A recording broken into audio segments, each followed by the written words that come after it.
Hey, everybody. Welcome to this conversation on a Saturday afternoon. I think it's morning for some of the people in this thing still. So, we're just going to spend this Saturday talking a bit about what's going on in the world, sort of the state of the legal industry. We recently released the Lawyer Forward virtual conference. That was in the last couple of days. We released 20 hours of video.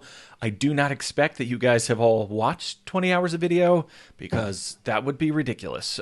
So don't do that.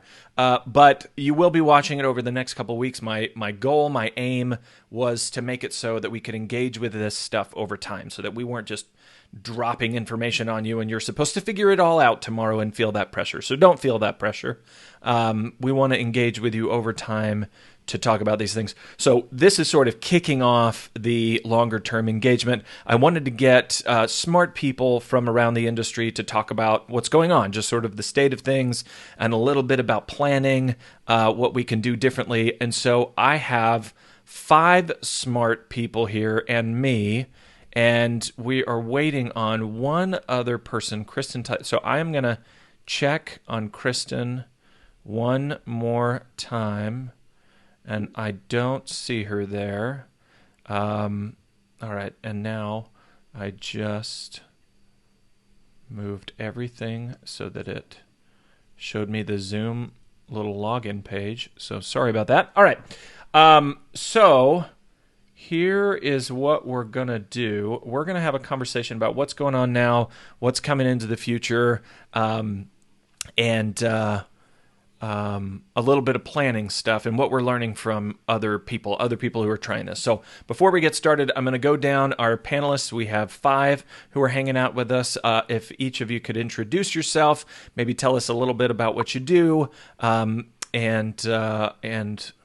maybe your pet. I want to know your pet. Do you have a pet who's going to come onto the screen? And Mark, if it's one of your kids, that's fine too. So, all right, Nefer, we'll start with you. Introduce yourself a bit. Hi, everyone. My name is Nefer McDonald. I am the Affinity Programs Manager at Clio.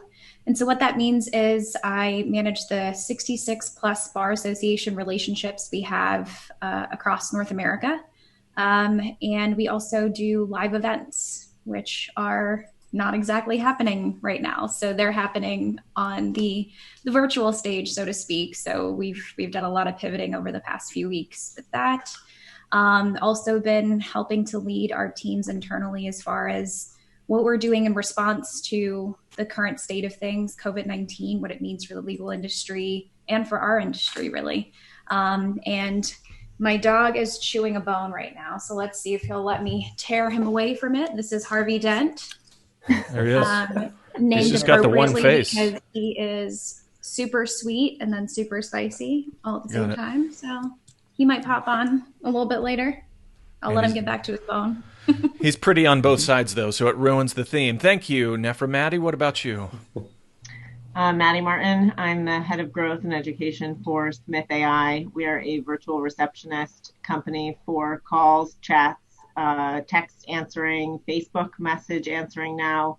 And we primarily serve solo and small firm attorneys, but also other businesses. So thankfully, we work really closely with a lot of the folks on here today.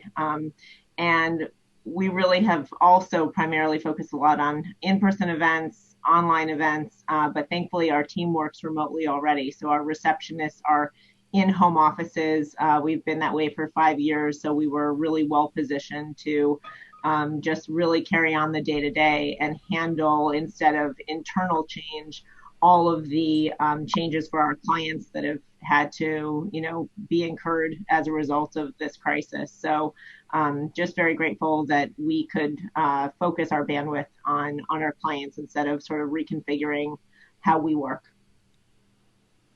Perfect. Thank you, Maddie. Mark, what about you? Everybody, Mark Homer, the founder of Get Noticed, Get Found. Been doing legal marketing for, almost 10 years now.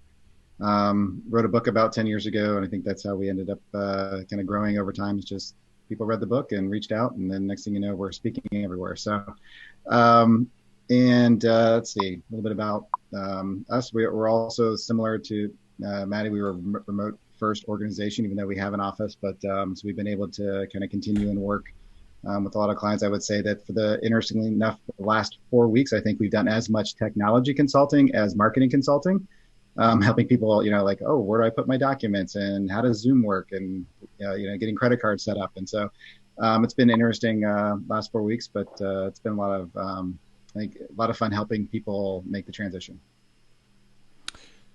As we're talking about this, I am figuring out how to get Kristen Tyler of Law Clerk into this conversation. So speaking of technology, Mark, can you just tell me how Zoom works real quick while we're in here? Thank you, Mark. Jason, tell me about yourself. I'm Jason Balmer. I'm co-founder and COO of Corvum, along with Graham, who's also in this chat. We are a voice over IP and communications company, specializing in servicing the legal industry. We've been doing this for just over 10 years, almost 15 years. And we've, it's been the last month has been pretty interesting. We've helped a lot of people quickly transition to remote work, and it's been great. It's been interesting to see how we can help people rapidly make this change when lots of people have been talking about it for a long time, and suddenly a lot of people kind of had to do it quickly. So it's been very interesting.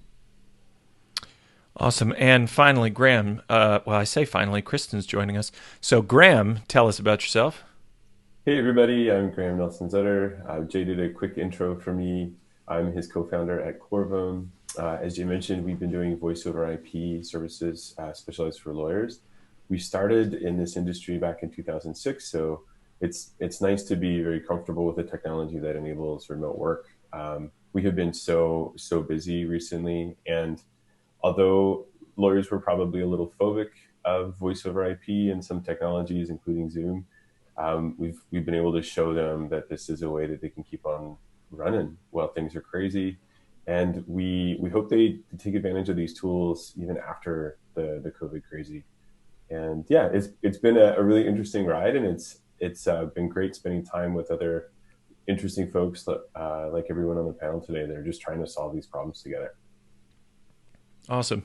And last but certainly not least, Kristen, who has come in fully donned with earrings, and the rest of us are like competing for homeless.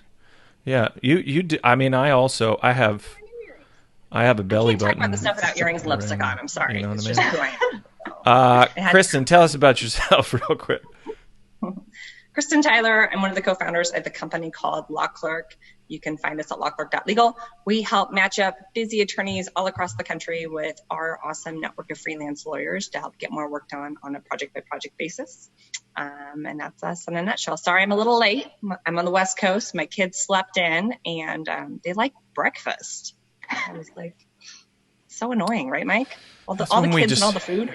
If you feed your kids bread and water all year, when the apocalypse comes, they don't have higher expectations. That's just a parenting pro tip for all of you. So right now we've got some people in the group. I want to just point out that you guys can ask questions at any point. I've got the ability to drag them over. We can talk about them. We've got a bit of a structure for things to talk about, but really it's pretty loosey-goosey. So anything you guys want to talk about. I see Barry in here. He gave a really interesting lesson in the virtual conference about stumbling through and learning from our experiences. Colin is in here. Hi, Dirk Jordan. So just a side note, when I was in law school, Dirk Jordan told me, don't do a practice area that involves people crying in your office. So of course I went and did family law. So, I don't listen to mentors, so I apologize, Dirk. I love you. Jeffrey, I don't think I realized you were in Kansas City. Mark says he's in Cincy, and Joe is in the group. So anybody who's in here, anybody who comes in here, you can ask questions. We can pull those over, and we will do that. What I wanted to do, sweet panel members, is sort of talk about the state of things right now. You guys have been asked a lot of questions in the last couple of weeks about hurry up, get online, get connected. I think at this point, and maybe this is a terrible assumption, I think at this point most law firms have done the very basics, right? They've figured out some way to get paid, whether it's, LawPay or Gravity Payments or even PayPal, some way to get paid.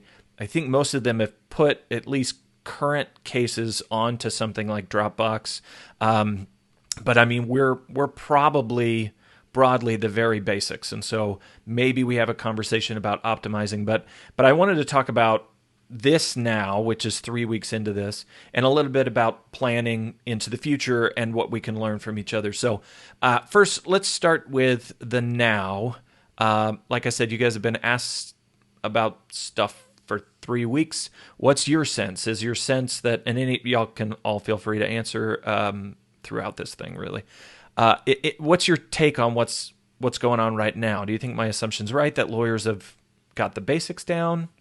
Are we still talking about, I don't know, the cloud? Is that still a thing we're questioning? Well, I think it completely runs the spectrum. Oh, sorry. Go ahead, Kristen. Oh, I'm surprised at the number of lawyers I hear about that are still going to their office because they have to, and still just doing that because they don't know any better. So I think we do still have a lot of lawyers we can help and change and grow with some of these tech tools. But we got a lot of folks that are, frankly, still going to the office. Yeah. What do you think, Maddie? Yeah, we're seeing a lot of resistance too, and just a wide range. I mean, there are people who are, expecting or who have gotten money. There are people who are just trying to ride this out and think it's going to be over, next week. They're based on practice area. Some practice areas are doing extremely well, and others are hearing crickets. And some are really being out there, out front, and saying, we are here, we are operational, we can help you with X, Y, and Z that are especially relevant right now. We're seeing that particularly in the estate law arena, a business law arena, people who need a lot of contract reviews. So it really runs the gamut. And I think if you are expecting to wait it out, that is the audience, I think, that it's at the most risk right now. Because every day that goes by that you're waiting and waiting to not invest in the technology or in your firm working remotely, even monitoring and management tools, you are potentially losing opportunity for revenue and also risking damaging your reputation. Yeah, I've got a comment here real quick, Mark, from Jeffrey, who says, I've talked to a number of small firm lawyers who still go to their offices to get paper files, so that definitely bears out. What were you going to say there, Mark? Yeah, just kind of along the point that they're making.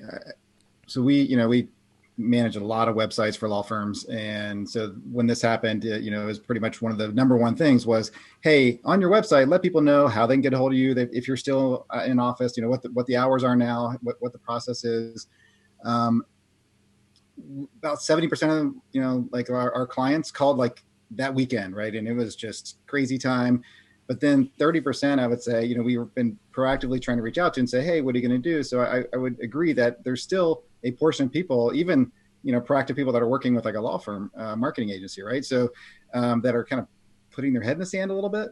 And I would agree with Maddie that, I'm nervous for them. I mean, we had some clients that, I've done probably more technology and business consulting, right, for the last few weeks as much as marketing consulting, and we've had conversations. I had to train my account managers about the PPP program so that they could tell people who I was surprised with all the. Because we're in a lot of the groups, right, between all the different groups on Facebook and LinkedIn and stuff, where we've been talking about this as a group for a while. But the amount of law firms that owners out there who didn't even know that there was access to money and were laying off their staff.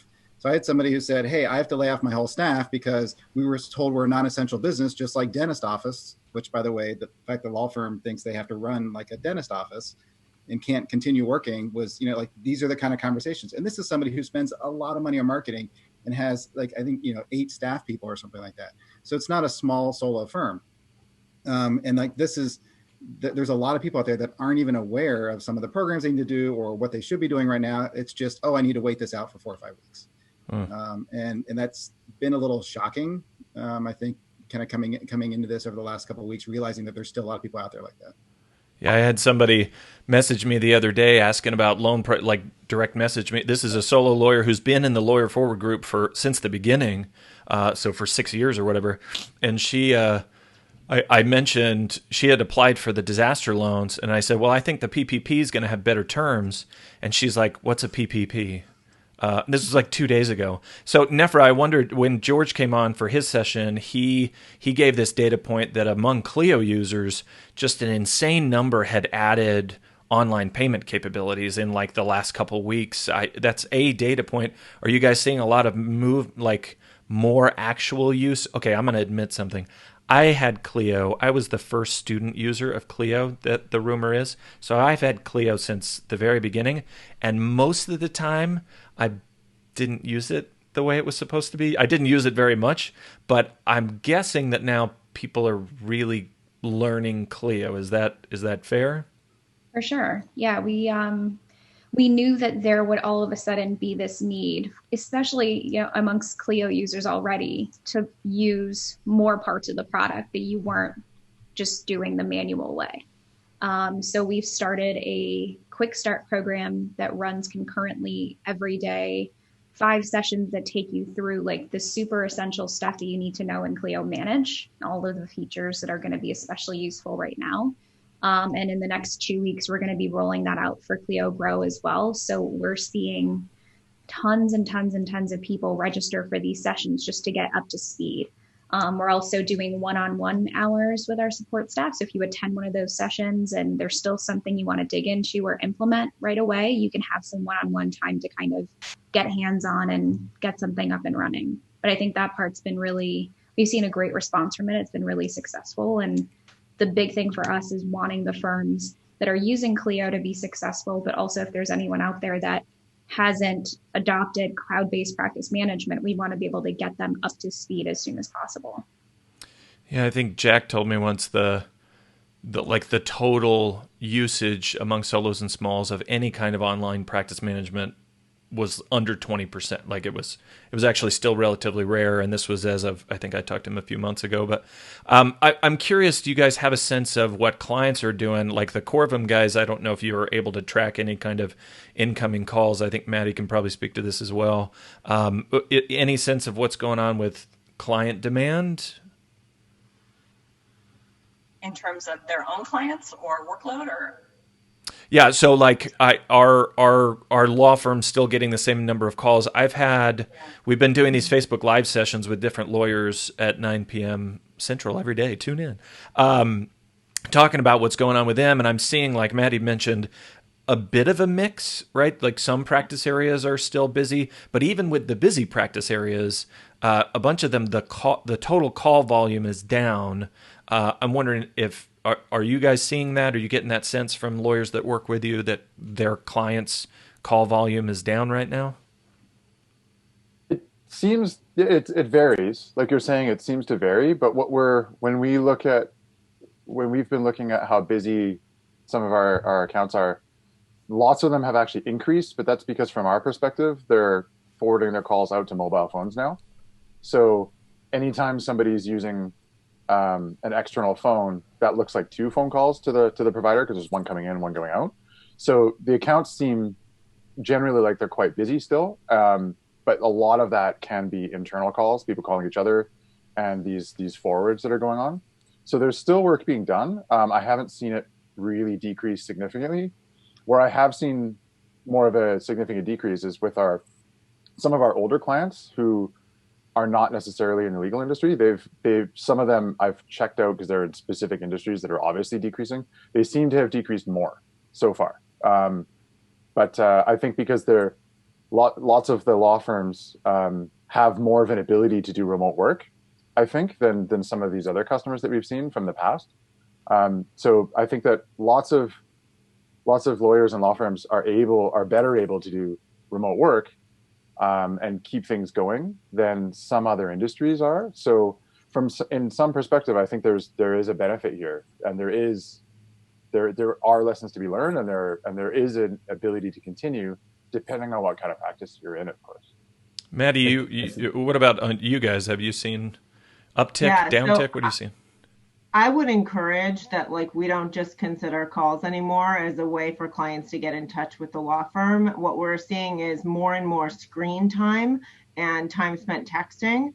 and, computer time as well, right? So what we see is that, yes, there has been a decrease in phone calls, but there are two things going on that offset that actually to a large degree.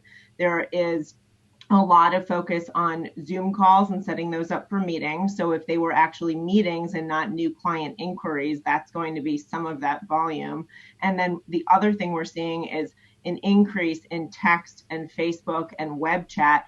Because it is accessible and you can try someone to get in touch right away without waiting for phones to ring. But also it is discreet when you're at home with people who may be related to your legal matter. If someone is getting a separation or divorce, if someone has estate planning concerns and they want it to be private and they're living in a multi-generational household, there are a lot of scenarios where they are having discrete conversations by text instead of phone calls because we're in close proximity. So just because call volume is down doesn't necessarily mean that meetings aren't happening via Zoom, which wouldn't be recorded in those stats, and then also on other alternate communication channels. I got a message from Amy in Kansas City she said, I used my 130 Smith calls per month. By the third week of the month, I've had 45 this month. Amy, tell me more about that. Mark had asked what practice area you're in, and while you're answering that, Mark will give some some ideas. So, Amy, I think what you're saying is you normally get 130 Smith calls a month, but this month you've had 45. Is that what it is? So, does that mean it's down, things up? Tell me what you mean by that. Mark, you were going to say something about client demand right now. Yeah, I think across the board, I think we're seeing lower web traffic over the last, which for majority of clients, especially if you're in criminal, let's be obvious, right? DUI. If you're in a city where bars aren't open and people are locked in their homes, not a lot of people are out there getting arrested with DUIs, right? And the other thing, family law has been talked about a lot. We are seeing that down. I had a call with somebody the other day where they said they hadn't had and this wasn't a client, this was somebody on another seminar, but they said they hadn't had a call in 5 weeks on family law, or 4 weeks. It was like something crazy, like not a call. And they're used to like 4 or 5, things coming in a week. So we're seeing across the board. I think estate planning is an area where we're seeing some uptick if people are doing things right. And we do have clients that the people who are doing a lot on social media right now, whether that's organic or paid, are seeing actually business growth, or at least, sustaining through. And I think that to Maddie's point, a lot of people are spending time in front of their screen. A lot of people are spending time on like Facebook. The traffic from Facebook is through the roof compared to where it usually is. Yeah. And Amy, sorry, go ahead, Kristen.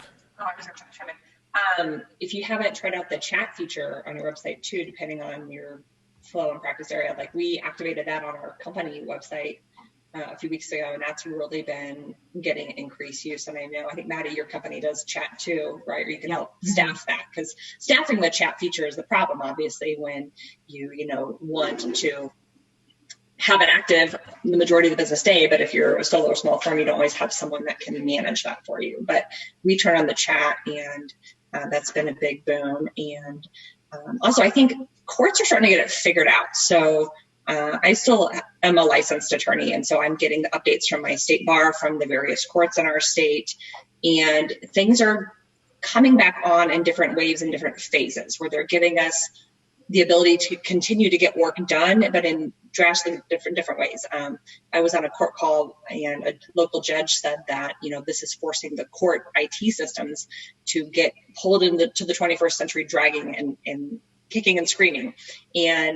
But they're figuring it out, and they're realizing they're going to have to figure it out because this isn't going to stop in a month. And so as courts are figuring it out, certain practice areas are coming back alive. And so I was encouraged. I talked to a woman, I talked to her, about a month ago. She's a family law attorney in Alabama, I believe. And at the time she said she had some questions about our platform. So we had set up a call. It was set up for weeks in advance. And I talked her through it. Great. And she's like, my phone hasn't rang in 10 days. And so she's like, she didn't have any use for us right now. She called me urgently on Tuesday of this week. oh my gosh, how do I use this thing? Like her phones have come back alive. Their court is reopened in limited ways. And so as the courts figure it out, which they will, things are going to come back and become more active. So Kristen, I have a question for you. If practices are seeing a downturn right now, or if they're in a practice area where they're just riding it out and waiting for the market to come back, they don't want to switch practice areas like we're seeing some people suggested to do, can they come on to Law Clerk and do freelance work themselves and sort of get a little bit of revenue right now in order to ride this out? Absolutely. Instead of having to do with the loans, I mean, that seems like something that is in a lot of ways easier than, having to deal with the hassle of a loan and the stress that brings. Exactly. Yeah, absolutely. So we're two sides here. We can help you if you're overwhelmed, if you were, planning to hire an associate and now the rug's been pulled out from under you on that hiring front. You don't want to hire, great, work with our freelancers to get your work done. But on the flip side, if you're suddenly finding yourself slower, or clients have indicated they no longer want to move forward with work or whatever, please check us out, lawclerk.legal. You can sign up to be a freelance lawyer. There's no fee to sign up. There's no monthly fee. So to just check it out and see if it's a resource that will work for you right now, please join us. Especially if get you're matched solo, at my practice area. What's that? Especially if you're a solo, because I think some of the loans don't allow you to get compensated if you haven't been counting yourself as an employee. Is that right? I think that I had been reading that. So that could be a concern if you've not been counting yourself as an employee. How do you bring in revenue for your own self right now if you're solo? Right. And the revenue through us, it's all done on a 1099. So whatever you earn, if you earn more than $600 over the course of a year through Law Clerk, you're going to get a 1099 next January. Yeah, I would point out that Amy mentioned that she did verify that her call volume is down. She does traffic, and so obviously there's fewer people driving. I know what Amy that is, even without you saying your last name. So yeah, if but I mean, obviously, to Maddie's earlier point, they may start communicating in other ways, but B, obviously, this is a question of demand, right? It's not. We're also trying to figure out the supply side. We're trying to figure out how do we solve problems? How do courts, adapt? Barry Seidel just added a comment that the state court system in New York is adapting slowly, but they're doing it. That's supply side stuff, right? That's us figuring out how to solve the given problem. There's a demand question, and I saw a video on Twitter of people waiting in line like 3 hours to get a voucher from a grocery store of $30, and you're starting to see in this scenario that it's impacting people very differently, right? So for those of us who do knowledge work, who do services work, and we're middle class, upper middle class, whatever, this is impacting us in one way. For a lot of the people who are clients, it's impacting us in a very different way, and it'll be interesting to see how this impacts the people who are a little more downstream. But quite frankly, I don't even know if those were our customers in the first place, right? I mean, this is a complaint about access to justice, and it has been for a long time. We haven't really had a great solution for people who would wait in line 3 hours for a $30 grocery ticket. Maddie, you had some more to add to that? I just have something to add about if you have time right now, and I'm not in the camp necessarily of like, oh, go out and get yourself a new practice area. I don't think that this is going to be like 5 years where you're dramatically changing your career. I just think obviously you need revenue coming in right now.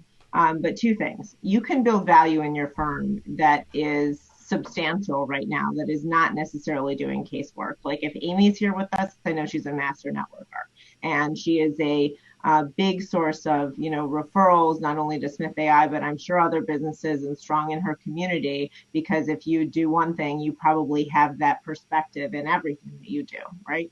So if you're right now reaching out to partners and asking how you can help and being valuable to them, that has long-term net positive effects.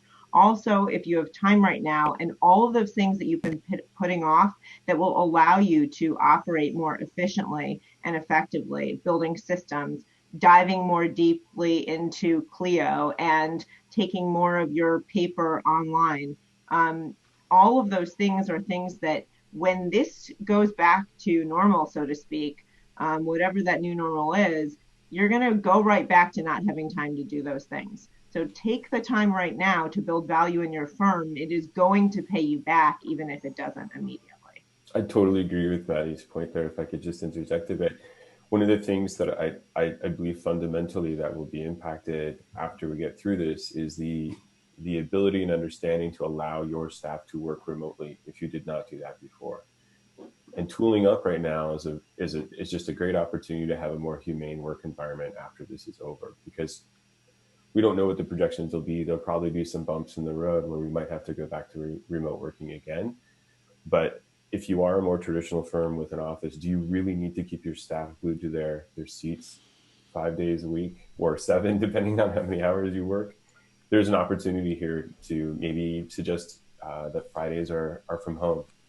And if we take the time to build the tools and processes that allow us to have this flexibility, then the way that we practice law after this can be different too. And I think that could be looking at other practice areas, which is reasonable to react to market demand. But there might be new ways of using tools like Clio, where you decide that you're going to use the interface, the secure interface in Clio to communicate with your clients from now on, and you finally make that shift to paperless. And this is what's shocking. We work with the lawyers that want to be remote, that want to have the technology most of the time. But with COVID, what we've seen is people being kind of thrown into it. And I'm still surprised how many lawyers are using the traditional paper-based office. And I guess this confirmation from the other panelists today, just sharing, Mark, you were commenting too on how many lawyers are still going into their office and working with paper files. There's a fundamental opportunity here to really look at our processes and get up to speed and help make law on step with other industries that have already gone through this modernization. And to save money, right? So one of the things that you're speaking to, Graham, sort of, very in close proximity to what your topic is that are you, as you were talking, the thing that kept going through my mind is, are you paying for an office and rent to lock up your paper files?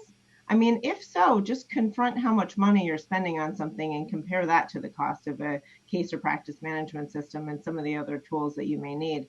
My guess is that is going to be a massive impactful reduction in not having to maintain an office, and the barriers that having an office provides if you have traffic to deal with and delays around that, and clients miss meetings rather than not missing a Zoom call. So just consider how you can actually radically shift your costs and how that would affect you if you have another scenario like this where you're maintaining costs for no reason. Yeah, we'll talk about playing out some scenarios. Kristen, I wanted to ask you about getting back to that demand side and how we meet this access to justice issue. My sense is that this thing hasn't quite hit the middle, certainly not the upper middle class yet. So, which is where a lot of our client base was coming from before anyway, because that's who could afford to get lawyers. Are you seeing that, Kristen? Are you seeing something different in terms of how we should react to demand? I'm seeing something a little bit different. So I'm hearing a huge call from legal aid clinics all over the country that they're getting inundated with new clients, people that have lost jobs, people that are getting evicted even though they're not supposed to get evicted right now, people that are being forced to go to work even though they know their business isn't essential and they'd get more money if they were on unemployment. There's a ton of legal aid issues going on. So I would challenge everyone in here. Yeah, we're not medical doctors. We can't go to the hospitals and help people that are sick, but we can help other people right now with our knowledge. So if you haven't taken on a pro bono case this year, I would really challenge everyone listening. Think about just taking on one case and helping. You could make a huge difference for one person during this terrible time. And that's a huge way our profession can come back. And we're already seeing the call from our local legal aid clinic, but it's just something to really think about. And I know a lot of us are hurting too, but if you have the ability to take on even one case, really want to challenge folks to think about that right now, because there's a lot of legal issues going on. I just wanted to echo Kristen's point there. We're seeing a lot of interest from legal aid organizations that are under pressure right now. They're really picking up the slack for folks who can't afford their own attorney. And what we're seeing from them is obviously the technologies that some of them had in place before were a little more under budget and somewhat antiquated. And so they're kicking and screaming for, but they're doing it in a very motivated way because the purpose of the work they do is so clear right now. So we're having very proactive conversations about how legal aid organizations are going to work 6 months from now, a year from now, how they're going to handle staffing increases.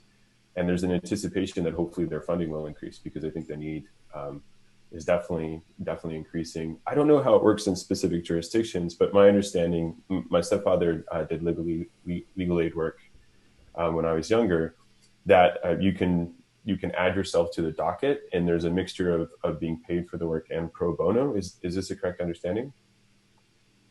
It probably varies location by location.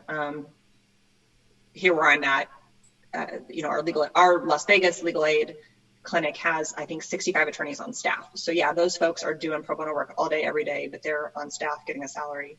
Other attorneys that do pro bono work, they are not compensated for their work, but there is an arrangement with our court to have court fees waived. So you're not going to pay court fees out of your own pocket, which is nice. So I have a question for Nefra. With respect to Clio, I mean, one of the things that we're seeing is some of our firms are changing to have sliding scale fees or payment plans. Like, does LawPay within Clio and other systems sort of allow for that if those changes are going to be made even for an existing client base? Yeah, I mean, a lot of our clients use Clio in that way now.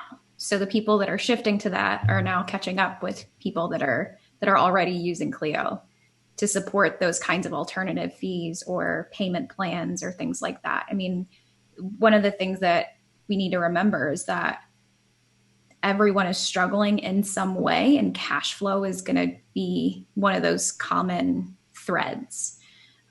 Whether we feel it now or we feel it later, we're entering an economic downturn, and that's the reality of it. So thinking about who the ideal client is now and who it always traditionally has been might require some additional thought and forecasting as the world changes. So Maddie was talking about doing little things now to increase efficiency. If you're doing things now to increase efficiency, what that means is either you'll be able to take on more volume with less work, or maybe be able to shift some payment structures or offer a certain tier of service. And we see a lot of people already kind of doing this, like with Aaron Levine's Hello Divorce. So, you've got a package where, for this much a month, you get access to this much of my time or to these resources, or it's self-serve up to a point. And if you feel like you need a lawyer, here are the packages that you can select from. Might be thinking about being a little bit more transparent about what your fees are and what you get for a certain amount,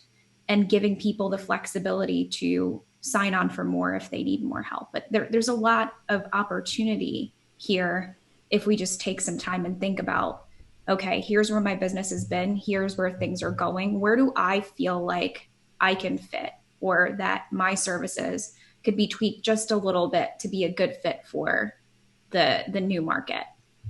And we'll talk about some of that broadcasting or that forecasting. Mark, I think you had something to add, but real quick, let me get to some of the comments that have popped up. Let's see. Jeffrey Cruz says, I've been telling my law firm clients to prepare for what could be massive amounts of work in family law, bankruptcy, breach of contract, and landlord-tenant disputes once we get past the shutdown period. Honestly, on that, I have no idea. I don't know. Even though you can chase certain practice areas and some things will jump up, it's really hard to predict when cash in general in the economy is down. So that'll be an interesting question. Amy points out, she says, there is no back to normal. We're about to see economic turmoil that will be worse than the Great Depression. That is certainly a thought pattern that is out there. We'll talk about some broadcasting or some forecasting, because that's hard to know. And then finally, Barry said this will also be true in estate planning and probate work, that there will be some growth. Mark, did you have thoughts on sort of the client side, the demand issue? I guess 2 points. There are two different points that were going on. I wanted to just add to. I work with in an entrepreneur organization, so I work with a lot of entrepreneurs outside of just legal in my kind of like passion project thing with EO. And there's a ton of people I'm talking to that are like retail type things, right? I have a good friend entrepreneur who, owns like a day spa, and like his, the job of the day spa is touching people, right? I mean, like it's like they can't, open and won't be open for a while, and they're getting like PPP dollars, right? So they're getting like for staff and stuff, and they're saying, well, what do we do with it? We can't be open anyways, right? Like why do we bring our staff back not to do anything? And one of the things that's coming up a lot is, hey, remember all those, I think to Maddie, your point is like all those things you talked about wanting to get done that you never could get done, like your process, the systems, the tools. Like now's a great time when you have staff maybe not as busy, but if you got PPP dollars, you have to have your staff getting salary. So it's a great time to implement some of these systems and tools when you have less volume and maybe a little bit of cash coming in for something. So that you have to spend, right? Like if you want to get the forgiveness on it. So that's the point on that. And then on the demand side, I was on Jeffrey's point. I wanted to say one of the things I'm concerned about is, and I'm just curious because I've heard it in 2008, same thing, where with family law, when cash is tight, divorces go down a little bit, right? So like people, it's just, like, well, I'm not really sure it's going to cost too much to get a divorce, or if I get divorced, what am I going to do? I'm not going to be able to get a job or land on my feet, or what do we do with the kids? So I'm nervous about that one maybe not being as strong as everybody's kind of highlighting out to be. So that'll be one interesting to watch from where things are going.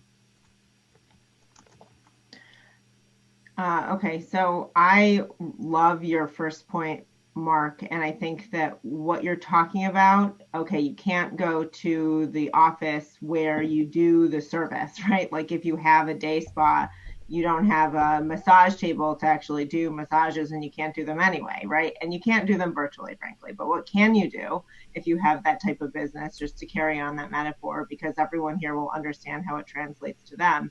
There are things that you can do to teach or display expertise that are absolutely assets and considered work. I think that we're still at this inflection point where we don't see expertise and videos and building libraries of a YouTube channel as real work that has a tangible, transferable value.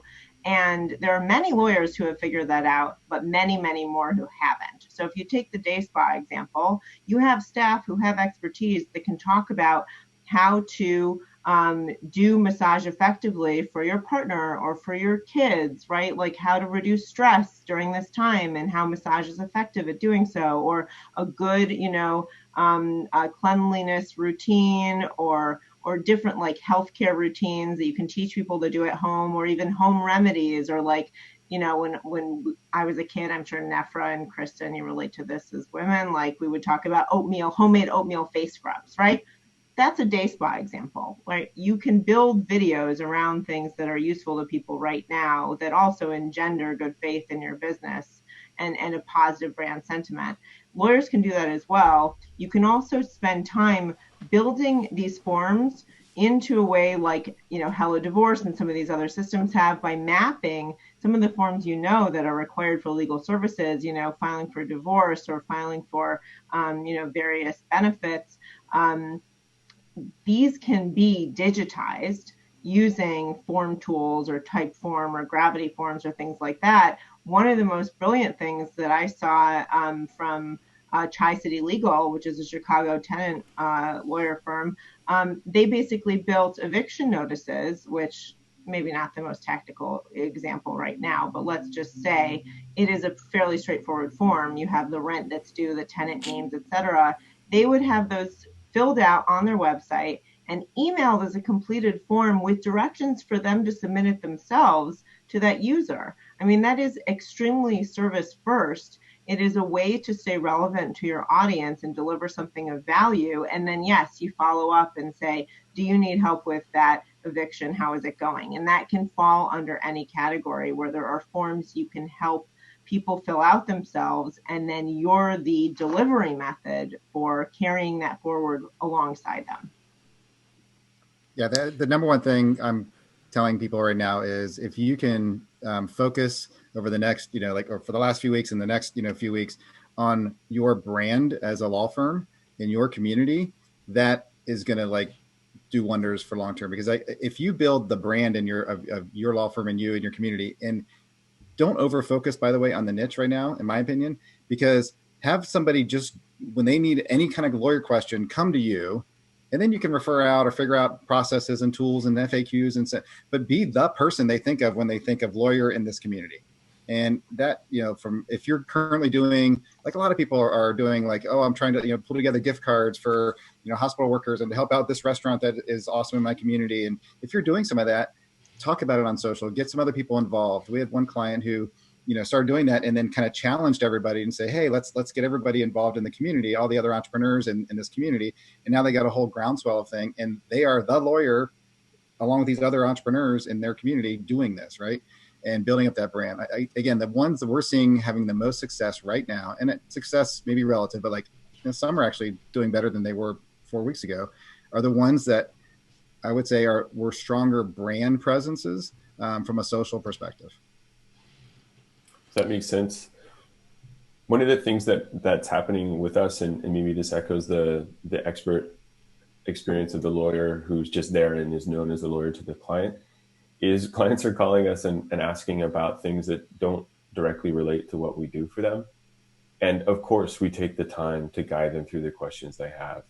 And, they're stressed out. They're trying to handle all these changes going on. There's this dip in revenue for most of them. Some of them, as Mark was saying, are doing okay.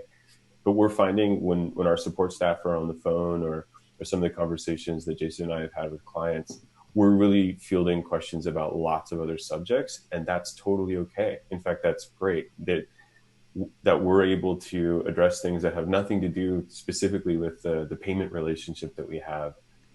We can also make referrals to other organizations that can help solve problems just by listening to those questions. So it's exactly the same scenario where a lawyer in the community that's available to talk to will lower the stress level, and then they can reach out to their community, their network of experts, and make a referral. And that's very, very valuable for the client. It's a great opportunity. So those of us that are networking with each other are actually really helping solve problems with our network of contacts. And it's extraordinarily simple. And yeah, we might not be able to monetize it right away, but that's not the point right now. The fact that we have work is what we should be really appreciative of. So I thought what might be interesting in thinking about this is in one of our sessions, we had a speaker, Mary Jutton, talk about you should create plans based on sort of best case scenario, worst case scenario, and something in the middle. She was talking specifically about cash, about what to do with money and where to spend and what to do with staff and all these things. But I thought it might be interesting to sort of share some of the possible mid to long-term paths and then think through how we might adjust to these different ideas as businesses. So what I'll do real quick is, for the people watching, I will share my screen real quick. This was a comment by Marco Brown. I hope Marco doesn't mind me sharing something he put on Facebook. But he said, here's his prediction. He said, most states will start opening up in May, then we'll expand from there. We'll go back to church in May and June. If there's a second wave, people who are unhealthy will stay home. Those who are healthy will just keep going because nobody's putting up with another lockdown. He said, I expect that by the end of summer, early fall, the data will show that we overreacted, basically, that far fewer people are vulnerable. I would sort of see this as the best case scenario, that it's sort of a bounce back, right? That the spread of the virus was, let's say it's an overreaction. Let's say that the people you guys are talking to that think that this is going to be gone in a couple of weeks, few weeks, let's say that that's true. And this was an overreaction and we're having a quick shot to cash flow, but it should come back in a few months or whatever. How would you plan for that scenario? How are you making decisions? Maddie, you mentioned to me not trying to make panicky decisions. If you believe this path, nothing's a panic, you definitely don't want to make panicky decisions because your cash flow is going to be right in a few months. Talk to me about that kind of scenario, preparing for that. Well, so what I was saying is that what I see happening is that some companies are preying on fear and pressure right now. And to me, that's always a really sort of icky, skin crawling marketing tactic. But what's happening is that they'll say, oh, here's a discount if you sign up for a year of service, and that locks you into a contract for a service that's new to you and you've never tried before. That to me, it just doesn't make good sense. So I just want to, encourage people right now to focus on the fact that anything can change at any time. And if you are looking at changing to different services, that you just take faith that if we know nothing else, we know that things can change in a moment, and you don't want to be signing long-term contracts. So the more that you can avoid that, and what's nice is that almost every software and service right now has month-to-month plans available, right? And very affordably so. Calendaring, VoIP, case and practice management tools, our service, Kristen is like on a per project basis. I just really encourage people not to have reactions and not to get down the path of feeling pressure from vendors in particular who may be preying on your fear, because we're seeing a lot of that, and it frankly pisses me off. I mean, the other thing that I'll say is that I really encourage you, even if you believe that this is going to go back to normal or we're going to bounce right back, what will not bounce right back is people's memories of working from home, and frankly, mostly even with, kids and homeschooling pressures, those are going to go away. So it will be even more easy and more appealing to work from home. And if you are an employer of staff who bounces your own practices back to, no, you have to be in the office, I think you put yourself at a competitive disadvantage by forcing a construct on people who already have had the wool pulled away from their eyes. And that if you want to be in a position to hire and retain the best staff, some things that should stay with you are some of these tools for remote and virtual work. And it's the same thing on the client side too. I would agree with you, Maddie. Like just with potential clients or current clients, how you've opened up your business to them in terms of being open to texting or multiple forms of communication, or not having to drive to your office to meet with you. All of that stuff, that I don't think that goes anywhere either. Well, but Nefra, if we can think through that, what I heard from a lot of you was that a fairly sizable group of lawyers are still doing things basically the way they were doing before. There's some resistance. I would assume that you're going to see those same kind of percentages play out in consumers, because most of these, lawyers are behaving the way they're just consumers themselves, right? So they're just behaving like consumers. So I guess, Nefra, maybe the question would be, it might be just impacted by how long this goes, right? So if this last 6 months, if we're going back and forth with strict, rules for the next year, I think you're going to see a lot of behavioral changes. If it's really fast, you're not. So Nefra, when you're saying that people will want to stick with these changes, do you believe that this is going to last long enough that those changes will become normal, or do you believe that those were trends that were already there and this is just the fulfillment of those trends? I would say it's the latter. That's something I feel like has been needed and has been coming for the legal industry for a while. And Jack wrote an entire book about it, the client-centered law firm, and thinking about the way industries have been disrupted. And it's because of consumers' needs and convenience. And, it's not necessarily going to be like a total price disruption, but I definitely think it's going to be a convenience and accessibility kind of conversation. And it's a choice, right? So you're not the only game in town, right? Like, it's kind of time to get real, because what Jack talked about that's right on the money is that your clients are consumers just like everybody else, and they're experiencing more convenience than ever.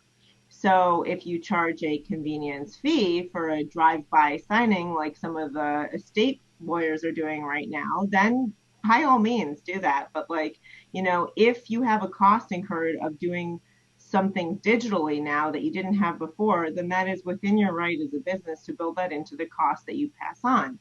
But if you think that because you rode this out, and you're going to go back to your normal way of doing things, all of your consumers and your clients are doing things differently in other ways of life, and that informs their expectations. We saw in the Clio report, I think from 2 years ago, that clients actually won't choose certain law firms because they don't take credit card payments, right?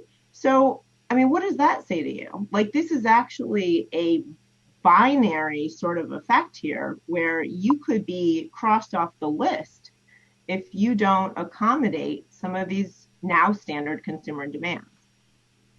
It's like that with communications as well. Like a lot of lawyers were talking to us about being interested in text messaging, for example, and they wanted to try it out. But now I think a lot of people have been forced to use it because it's the only tool they had. Maybe their office wasn't. It's like, oh, I've got my phone now, I might as well text this client. And once they find a way to do that and perhaps separate their cell phone from the business phone a little bit, and they get used to these processes, whoever's more reachable and more available to their clients, those are the people that will continue to do really well. And I think also the people who choose to use that, but also bill for their time, right, Jason? Yes. Like, I mean, that's why Time Miner exists, because we don't want to build resentment for lawyers around technology. Why does Time Miner exist? Because they know that lawyers spending time texting their clients deserve to get compensated for that billable time like any other billable time. Oh, yeah. Yeah. And there are lots of tools like ours that will take the text messages and push them to Clio or other practice management systems too. So that's all captured, documented, and billable. And even in cases where it's not billable, it's documented, which is often equally important, as what we hear, is that these things aren't just lost on various devices. And so a lot of people, like the clients' experience is changing, and they won't want to go back to the way things were. And employees' experience are changing as well. So staff and employees are now having these experiences of working at home and suddenly being available different times a day in different ways. And from my perspective, I was used to this because I run a business that's been running remotely for a long time. We ran our business from home offices and coffee shops for like a decade before we even got an office. And now we've gone back to running remotely, and it's normal for me. But this is not normal for a lot of people, and they're experiencing this for the first time. And it's great. I can see it's stressful in many ways for a lot of people, but I think lots of people, if they're forced to go back to the office, they'll actually see that their productivity decreases. And that might be a shock for people. They'll be like, I was happier and getting more done, even though I had my kids pulling on my hair. I was actually getting a lot done when they weren't pulling on my hair. Okay, their kids are apparently different than my kids. There's something. Your kids Everybody's got different situations. There's something about my kids. Mike, I mean, I think your point, like and I agree with Nefer. I mean, like that idea that this is something that it's not that clients are now or consumers out there are living in a different world. I mean, like I get like the COVID and the remote and everything, but expectations of working with a business really hasn't changed drastically. It's just now they're able to do that with a lawyer. Okay. So like lawyers are being forced to catch up to what, like I could, get on my phone, take video of like, broken, a hole in my wall or whatever, text it on Thumbtack to somebody and they can give me a quote. I can pay with a credit card. They can come over and fix it. Right. I mean, like groceries, Uber Eats. I mean, all those, I can rent a car, buy a ticket on my airplane, pick my seat and everything from my phone. I've always wanted a lawyer to create, like, how Domino's does that thing where you can tell where in the process your pizza is, so you can look on the app and I want a tool that gives a client that kind of case update that just says what phase you're in. We're halfway there. Kristen, I wanted to ask you how you guys are thinking about this as a business, because if you, like Marco, are thinking this is going to be fairly short term, one of the things that would be a really dumb thing to do would be to get rid of staff, because you're just going to have to staff back up in 6 months. How are you guys thinking about your short term cash flow? Are these government programs helping? I didn't get anything PPP. I don't know about you guys, but I have a large bank and they just gave me the middle finger. Kristen, how are you guys thinking about short term cash flow and how not to make longer term decisions if you think this is going to be short? In terms of the law firm or the law clerk startup? Yes. Both. Well, we were very fortunate. So I have a law firm as well. And we, through our local state bank, we were able to get the PPP funded for both the law firm and my startup law clerk. So that was really important for us. So moving forward, I mean, we are very lucky. Law clerk has been very steady, busy. We actually just came off a really big week. And so we're encouraged that, for the first time ever, this is creating a sense of urgency for a lot of lawyers to actually try us out, or maybe they've been dragging their heels for whatever reason. They're now, we had one user in particular tell us that he's like, I didn't have time to delegate before, which is so funny for so many reasons. But, he's taking advantage of not having the commute and not having to sit at court for hours to actually go through his to-do list and very mindfully delegate projects that he says he didn't have time to before. So that's exciting. So we are very optimistic that, law clerk was built to help lawyers in this exact situation. Never thought this situation would happen, but fortunately we are here to be a big resource. I also wanted to touch off something Mark was saying about expectations. And I think for, putting on my lawyer hat, I think moving forward with expectations is going to be really key, and setting the expectation and then working to maintain it both with clients and your team. And I mean that from a logistical operational standpoint. So just because the world may reopen doesn't mean you have to, okay? You're a lawyer and you run your own law firm. And if working remote is working for you and your team, then maybe you keep doing that. Maybe you come back in phases. Maybe certain people come to the office Monday, Wednesday, Friday, other people come Tuesday, Thursday. So you're staggering who's in the office to have fewer bodies around, keep that risk of exposure lower.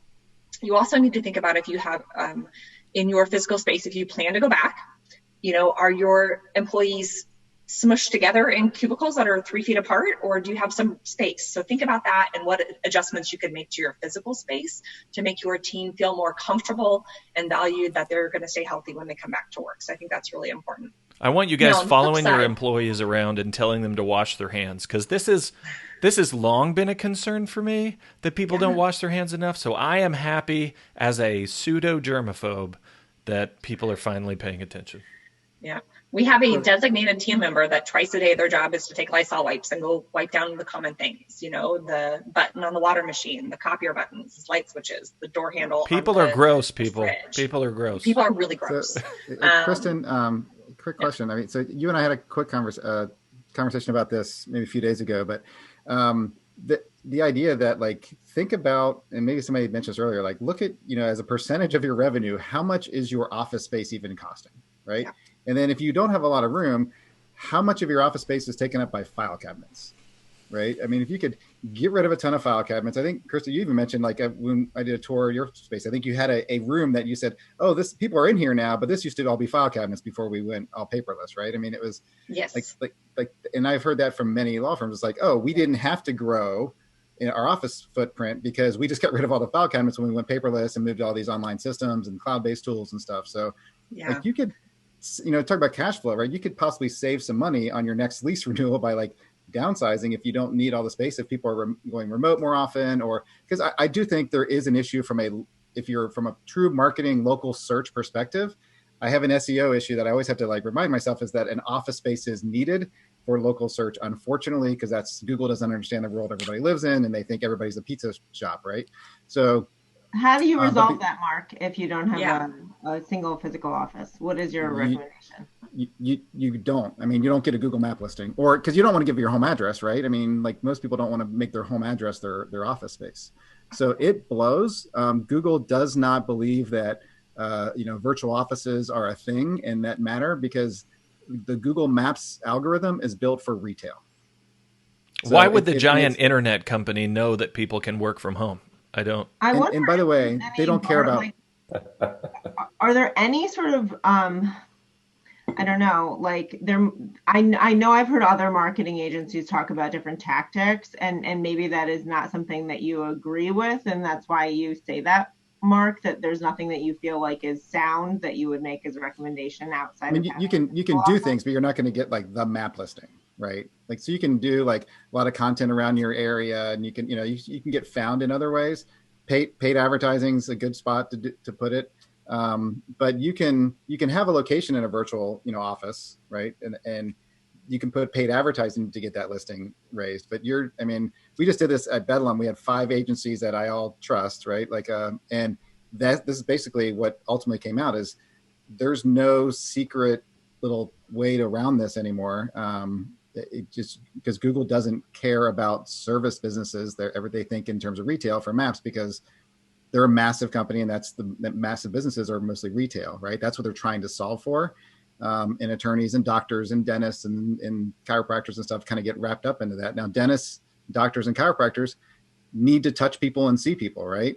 But service businesses, CPAs, maybe, lawyers and stuff, like they're in these virtual offices, and it's a really, really hard problem. But it doesn't mean like if you're doing a lot of other things, you don't have to just rely on the map listing, right? So don't have all your eggs in the Google basket, right? You can have a lot of other But things. Could you pay for technically a room in someone else's office, or like a private office in someone else's big office, and still massively shrink if we're saying that the visibility there would offset the cost of incurring, that fee to another larger office, is to say that maybe you have a suite or something like that the suite A, suite B, suite C, yeah, kind of like trick from back in the day. That used to far less than an office, probably. It used to work. We got away with that for a couple of years. Now what happens is Google kind of gives weight. They want to see, because they drive these cars around all the time, so they know the physical representation. They want to see, have a plaque on the actual. Yeah, and literally, like there are SEO people, there's a bunch of them out there that really will just focus on trying to kill spam listings. Because I've seen law firms take the Google map picture, Photoshop their plaque on it, and then load it up in their Maps profile to try to get that address, just to game the system. And so there's a bunch of us who just spend a lot of time killing spam listings. So the suite stuff doesn't work as much anymore. Because Google's going to weight it to one company. So here's the other problem. If you go into, let's say, a lawyer office and say, hey, can I rent this suite out? And you do a really good job, you end up pushing them down in the ranking and move you up. So one last question, sorry, not to get too far down this path, but if you're searching for a lawyer, are map results still showing up with the same frequency as they used to, or are they more like standard ad and then organic search results? Like, are they de-emphasizing as more businesses go online the map results that appear high up on search? Nope. So you're going to get your ads, and then you're going to get an ad in the map result. So that's paid ads is growing. And you mentioned this earlier, or maybe we were having a conversation about it, Maddie, where paid ads right now, it costs a little bit less to be on paid. So if you're going to if you have a little extra money and you want to throw it at something, competition. There's less people out there competing on it, and there's more volume of eyeballs there. So, the costs go down. But yeah, so from a maps listing is still, ABC, what Google says is the best lawyer is what people assume is the best lawyer, right? So it's still the best lawyer is going to have driver relevance, right? The huge driver of traffic, massive driver of traffic. Mike Ramsey. Somebody goes from nothing to one. Yeah, Mike Ramsey did a session on Google My Business and he basically was Perfect. like, this is a really underutilized, because you could really build a whole firm now because Google is emphasizing it so much. You can build a whole firm on just fixing Google My Business. So I want to thank you guys for that perspective. If I can summarize it, it sounds like if we think this is a short-ish term drop, then still take advantage of the culture changes that have probably happened, because it was probably just activation energy, right? There were trends that were just building up. This was enough to tip some things over, so make sure you pay attention to that. I wanted to give you guys another scenario, and there's a really great report on this that I just shared in this chat from Deloitte about different scenarios. And what's interesting about this is they have these 5 different factors that are totally shifting, right? These 5 factors that are things that we can't, even just 5 factors. The world is so complex that it could really change the outcome of this. But I wanted to share two of the outcomes and get you guys' perspective on it. There's four in here, but two of them aren't so relevant to us. The first one is the passing storm, and it's this idea that, the disease is not terribly severe. Governments are mostly coordinated. Things sort of quiet down fairly quickly. What's interesting on the bottom right of this image that you guys can see in the Facebook Live video, it points out that economic activity rebounds in late 2020. Right, so that's the end of this year. Recovery is initially slow, but speeds up in the second half of 2021 as consumers become more confident. So in terms of our cash position, you're talking about not having full cash flow until really mid next year. So how might that change it? And the other things that you see from this particular scenario that I'd love for you guys to talk to is it talks about how the middle class and lower class cash is, you're going to see a huge divide between the people who are able to keep going and the people who lose money. And specifically, it mentions baby boomers will probably stay in the labor force for longer than they would have because they're having to keep their businesses open because their investments just went to crap, right? So you're going to see, getting back to lawyers and the analogy that George Saharis made in his video in the conference, you're going to see more hippos fighting over fewer marbles in a hungry hippos analogy if these baby boomers stay around and keep trying to build up that money. So you guys talk to me about that scenario. Cash is slow until mid next year. We've got more competition because boomers stay in. Any thoughts on that kind of longer term perspective if that middle scenario happens? I mean, one thing that I'll say is that we see a lot of our clients, we have this trouble sometimes with different advertising companies that we work with. They think that virtual receptionist clients are all like millennials, like they aren't necessarily the ones who own their own law firms, right? So we have a lot of clients who are in their 30s, 40s, 50s, even 60s, and they've adopted Clio, virtual receptionist, calendaring solutions. And what I think we're going to see is those conversations that were, I only have another 5 years, before I retire. And this is not just for lawyers and law firms, but also for their clients who may be at these age ranges, that they're going to invest in technology because they do actually foresee themselves working longer. So I think that the total addressable market for technology right now has significantly expanded for people who were not going to add that budget item or that sort of conversion and operational process. That's going to get more bandwidth from populations that were older that may have discounted it as right for them, just given the short amount of time they have left in their working careers that's been extended.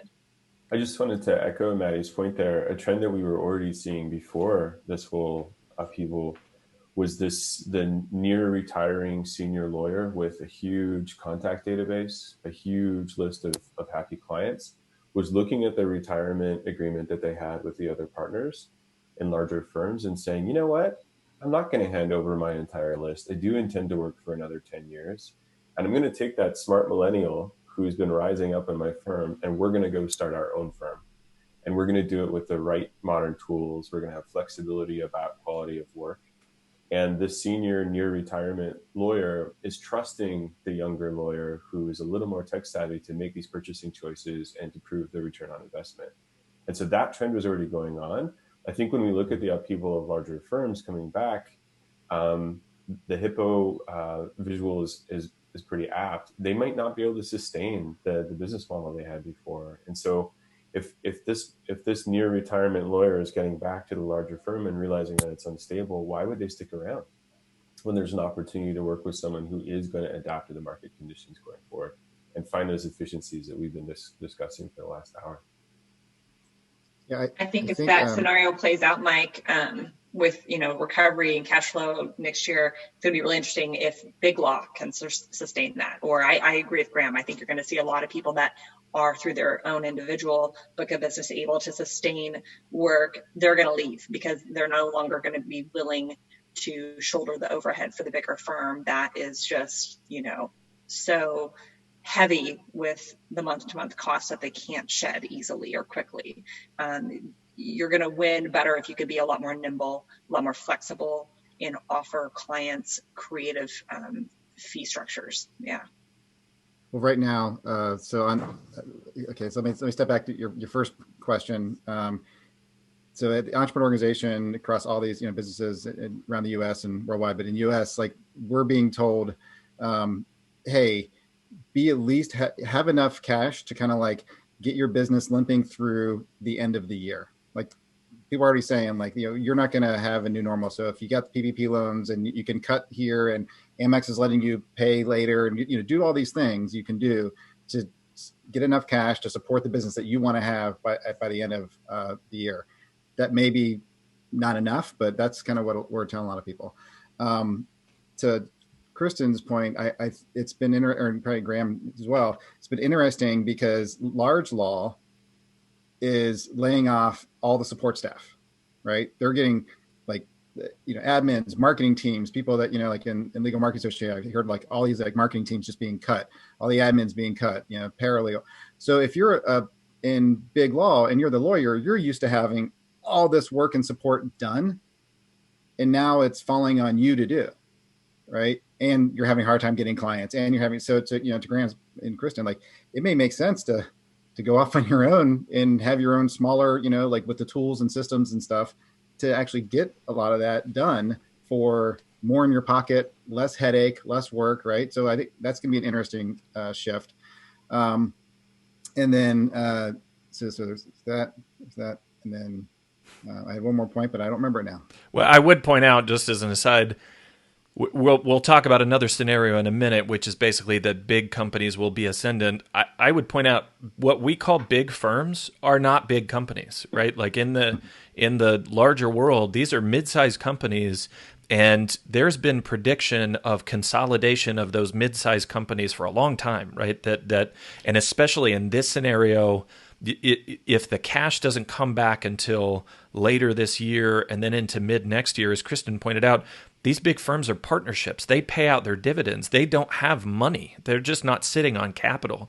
So even these large firms, I think you're going to see a lot of consolidation. What I wanted to ask you guys, though, is maybe this is obvious.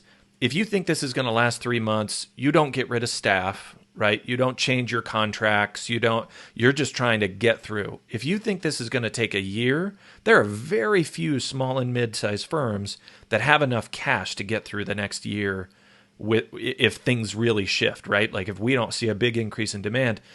If you think this scenario is true, that cash isn't coming back until mid next year, do you lay off staff now to preserve that cash in hopes that it'll spread you and your family out and just the existence of your firm through next year? Does that change how you're making those decisions now? Well, you have to think about how you're going to deliver the service. I mean, so it really, just to spread out cash does not mean that you actually fulfill what the cash forces you to do.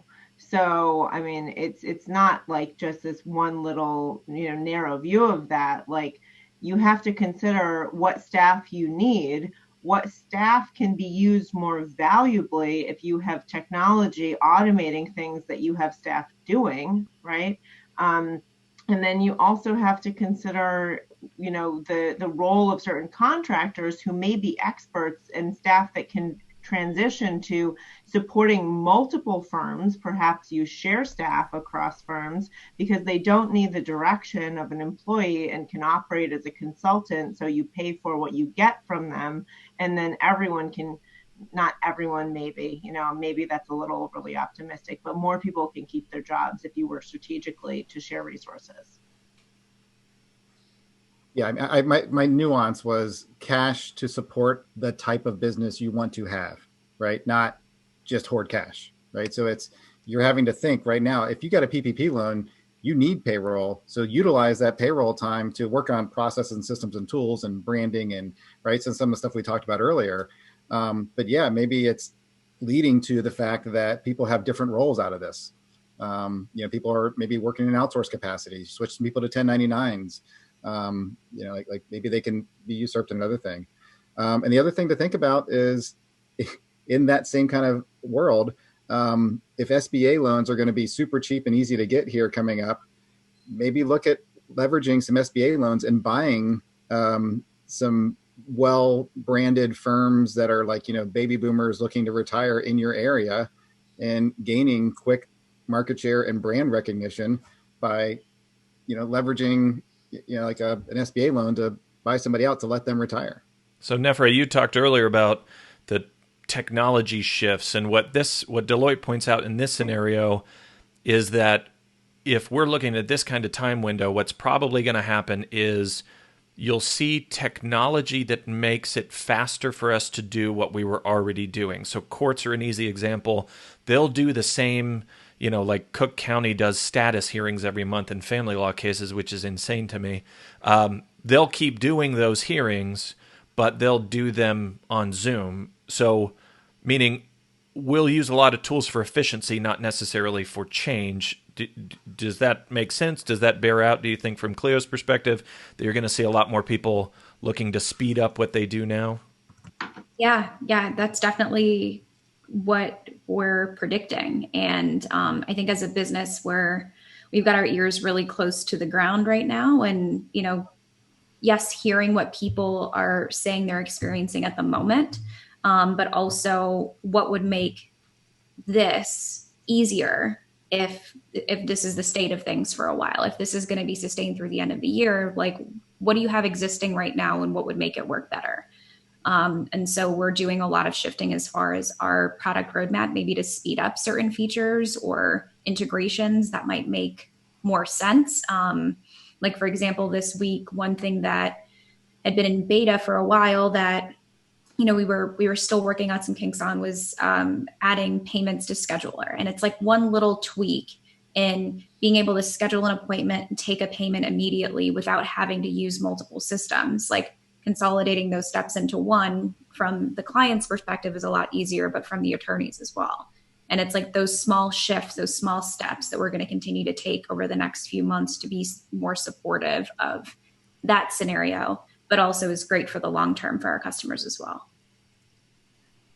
Yeah, so just one thing that I would also encourage people right now, because we're seeing so much focus around what practice area am I in and how am I affected and where do I expand into. I just would encourage people also to think, if right now you are really loving the technology and you're loving the operational component here of automating workflows and delegating and streamlining things, which can be extremely rewarding, one thing that we see all the time as, firms right here, companies right here who work very often or exclusively with law firms, is that lawyers trust lawyers. And one thing that you can do right now, if you are really into the technology, is you can add another revenue stream as a separate business to be a technology consultant or implementation manager or business advisor. Because if you have that legal credential, right? If you're a lawyer, even if you are a paralegal or support staff and you're here with us,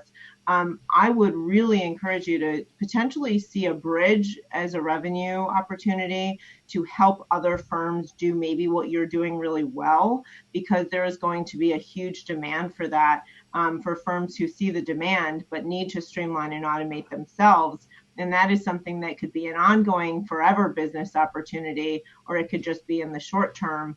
But make no mistake that that is not something that's going away anytime soon. And I can say this because we have a ton of marketing agency and managed services clients who are, to Mark's point, everyone's asking him for technical advice right now. Same thing for Graham and Jason. We're getting the same thing. Just because we are a tech-enabled company, we get questions about what calendaring solution should I use and what VoIP. So I would say that of all of our IT and MSP clients, guess what? They're not hearing crickets. They are not sleeping because they have a 24/7 demand on implementing technology. So if you are really good in a legal sense for helping law firms add technology as a value to their practice and a business continuity measure, that may actually be a new business opportunity for you. That's such an interesting one of the things I talk about in the book a lot is that if you define lawyer as someone who sells legal services, if that's your definition of what your education did, then you're really restricting your ability to help other people, right? And to respond to demand. If you see it as, your job is to use rhetoric and you're preserving humanity, and we're using sort of systems design and the things that we didn't realize we were trained in, but that are really helpful to people in a lot of contexts, including outside of law. You might come up with something really good. That actually brings me to the next scenario, the last scenario I wanted to talk about, which I think is really possible too. Let me share the screen real quick. This one, they called it good company. And basically what this one assumes is that the disease is going to, the spread's going to last a little longer. We're probably going to do this up and down that's been written about a lot lately in terms of getting really strict and then really loose, really strict and really loose. This is where they talk about large companies consolidating a bunch of smaller companies. And again, big firms are not one of these large companies. What this is talking about is the big four accounting firms getting into legal, right? And really aggressively consolidating. This is talking about LegalZoom taking big chunks of legal. So it's not, if you're thinking about legal services as your only value proposition, as what you do as an individual, this is talking about there being a whole bunch more competition for that, because a bunch of the firms, a bunch of the companies that hired employees will go away, right? And now we've just got a ton of solos. And again, I write about this in the book, but in that world where we have a bunch of solos, a bunch of people trying to figure out where to offer value, how might you guys plan for that differently? Like Maddie mentioned, would you spread into other offerings? Do you focus more on a niche as opposed to I offer X legal service? Do you go find a job doing something else? If you guys see that scenario playing out, and I should point out, this says the economic recovery begins late 2021. So under this scenario, they're talking about the end of next year before money really starts coming back. In planning for that kind of worst case scenario, how do you guys think about that differently as a business owner? One thing I would just reflect on is what did we learn from the Depression? And none of us were around to experience that, but I think we probably had family members that shared stories about what it was like for them. And in this scenario, what I recall from hearing from my great-grandparents and my grandparents was you just had to go where work was. And that could mean getting back then on the railroad and just going where you heard there was work. And fortunately, we have much better communications technologies today. We don't have to necessarily transplant ourselves to where the work is. But that's just something I believe will happen. In the good company scenario, if there is this amalgamation at the top of the pyramid, I think those of us at the bottom of the pyramid, the solo practitioners, have this opportunity to really gel into collaborative work. And maybe the platform isn't there yet. I think Kristen's platform is pointed in this direction where it's basically saying, there's an opportunity here for us to collaborate in finding work and delivering value to the client. I don't think that legal work is going to go, the demand is not going to go down. It's going to go up. And so it's all about the industry adapting to meet that demand.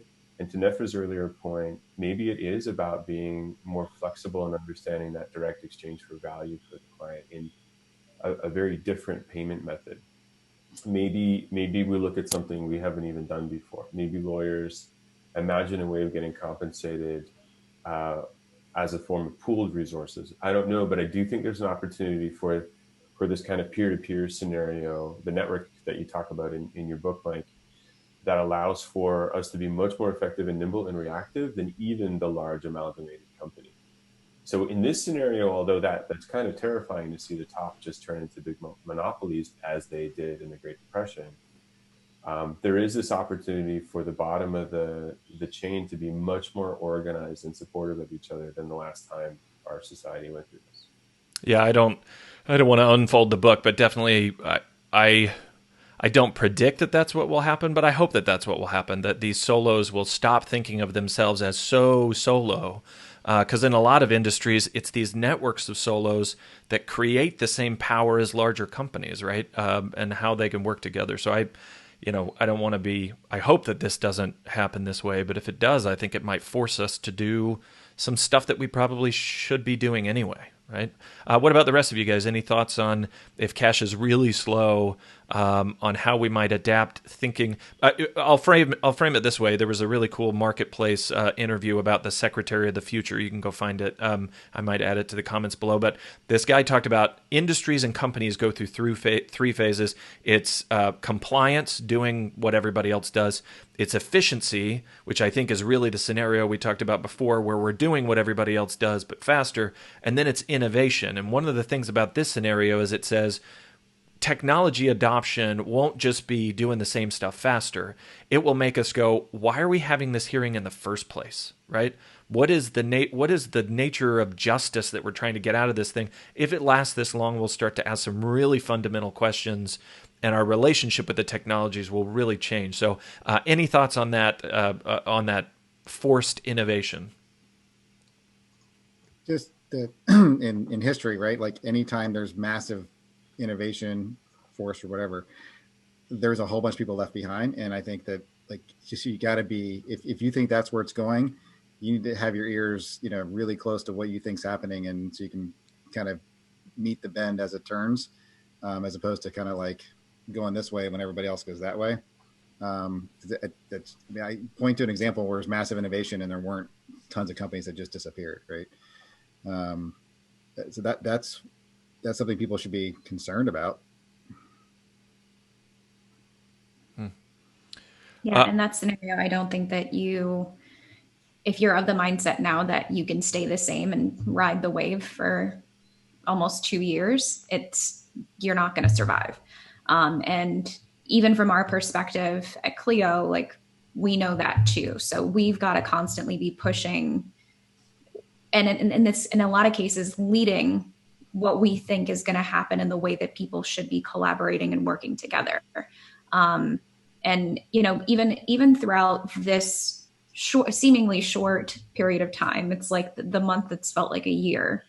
We've had to do things that are not just about technology. Like we established a relief fund, and we've shifted a lot of our efforts toward thought leadership and education. And we've pulled in experts in areas where we're not experts. We have experts that are doing weekly webinars on the CARES Act, on PPP and EIDL, because we're not the experts on that, but we have such a big network of people that we're trying to get all of these experts together to just get people what they need. We have weekly accounting office hours because, while we can talk about cash flow, we're not the experts that are in there working with law firms every day on cash flows. We've got people in there doing that. And I think as long as we continue to see where the need is and how we can continue to help lawyers think about getting through right now, but also thinking about their law firms differently in the long term, I think that we'll be able to survive. But the bigger goal is more along what Mike's saying, where we're getting people to think differently about how they establish their law firms, how they brand their law firms, how they work with others, how they deliver services. All of this stuff is going to need to be addressed at some point if this lasts through the end of 2021. Well, I appreciate you guys' thoughts on that. I think it's really important, and again, this was one of the things that was pointed out in one of the sessions for the virtual conference, that with Mary, that you should come up with a best case scenario, worst case scenario, mid case scenario sort of plan. If you're a business owner, you don't want to get bogged down in that, right? Like you can get really obsessive about things you can't control. Don't do that, because you'll be eating on brownies and falling asleep with cake all over your face. I'm not saying I did that. I'm just saying it could happen to someone, but definitely try to think out these different scenarios and how might you provide value in those different contexts. I wanted, while I had you guys, because I know you talk to a lot of lawyers in what you guys do, see if we could pool some of the ideas. What are people trying? What have you seen that's worked? Are people changing practice areas? Are they adding products, different ways to do services? Do you see communication changes that law firms are trying that are working really well? Ways that they're getting lean or they've got agile responsiveness to these things? Give me some examples of successful pivots you're seeing from lawyers. First and foremost, they're proactive, right? The most successful attorneys and law practices right now are getting out there and saying, we are in business, here's what we're doing, here's how you can work with us. These are the common questions that we're getting, and we're proactively sharing them with you, even if you haven't asked them, through newsletters and videos and getting on social and being very visible. I think that, allow, the comments to come through and steer the direction of that. But this is not the time to be shy and to assume that your clients and your potential clients are reading your mind. But I just want to say one thing about the best, mid, and worst case scenario from a marketing and advertising perspective, just because that's sort of where my brain goes. And I'd love to hear Mark's perspective on this. Like, it doesn't always work that way. Like, if I approach my marketing budget that way, I would have 3 totally different, acquisition costs for new clients for Smith AI. I always bake it out into the worst case scenario. This is the maximum that I'm willing to spend for a click or a demo or whatever I'm doing. And all of us understand this, right? Like we understand that just like a law firm, there's a cost to acquiring a new client. Like if we say best case scenario, I would blow my budget completely out. So I'm not always sure that like there is a useful thing right now to be done in the exercise of what is my best case scenario. I would say, what is, like, if I assume that I have to do all this work as a baseline for my worst case scenario, then anything beyond that, I'm going to be extra happy with. Like, if it costs me less to acquire new clients right now, great. But I'm going to focus solely because I don't necessarily have time to do planning for 3 scenarios right now. I'm going to plan on my worst case scenario and focus all my energy, attention on where I can possibly afford it. And then if things go well, I'll adjust. But I would just caution people against like getting too into the weeds of doing so much planning work, because what happens is that eats into work. Thanks for that, Mark. Before we get your take on that, Kristen pointed out smartly in the comments that I would remind you guys who are watching, you can ask questions. We want to hear what you're doing. Again, one of the functions of these kinds of conversations and the live event, what we always did, was had lawyers just talk about what they're trying. So if you guys want to just share with us in the comments, what are you working on? What do you see working? What do you plan to do in the future? We'd love to hash that out. Mark, tell me about changing communication strategy in the different scenarios. Do you see lawyers changing how they're talking to clients right now? What's working? So, unfortunately, I think what's working is what you should have been doing all along. And the people that are having the most success right now have been doing it for a couple of years and are just in a good spot. It sucks because we get phone calls all the time, people saying, oh, I now need to do all that stuff that I know you've been talking about for 10 years. Right. But you can't start just overnight and suddenly have everything somebody's been doing for 5-6 years. But what we're similar to what, Maddie was saying, like we're telling people, start at the basics, right? Like, you may be surprised, but maybe not. The amount of law firms that we talk to that haven't even gone through all their client lists and pulled together like an email list, right? That they can just send out to say, hey, we're here, stay top of mind. Like every once in a while, send an email out, once a month, maybe once every other month, just saying, here's some things going on in our law firm. Here's some, but we're open, by the way. People forget, even though they loved you and they wrote a great review. 6 months later, next time somebody asks them for a lawyer, they forget who you are, right? But if you send an email every once in a while, we've also been telling people, think about referral partners. Again, this is if you haven't been doing all the stuff that's for years, like organic, building up your organic social media presence is something that is working really well right now. If you had already done that, you can't start your organic social media presence in 2 weeks. You can do paid advertising, but now we have a cash issue, right? So if people have a cash crunch, can they afford the paid advertising? But paid advertising is working really well right now. So because a lot of people are online, so there's that kind of trade-off. But we've been telling people, if you haven't done anything, start with emails. Pull together the communication you can do for next to nothing, just to get your name out there, continue working on your own branding.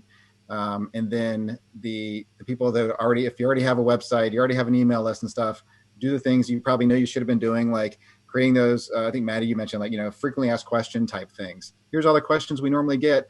Let me just get them out there. I think if you went to all of our own YouTube pages and stuff, we probably all do that already, right? So we practice what we preach here. So, Kristen's law clerk, like videos are amazing, right? So, and you guys just started that not too long ago, right? I mean, so that, just getting those frequently asked question things out there is a very easy, again, low cost way to kind of like start building the branding, building the awareness and stuff.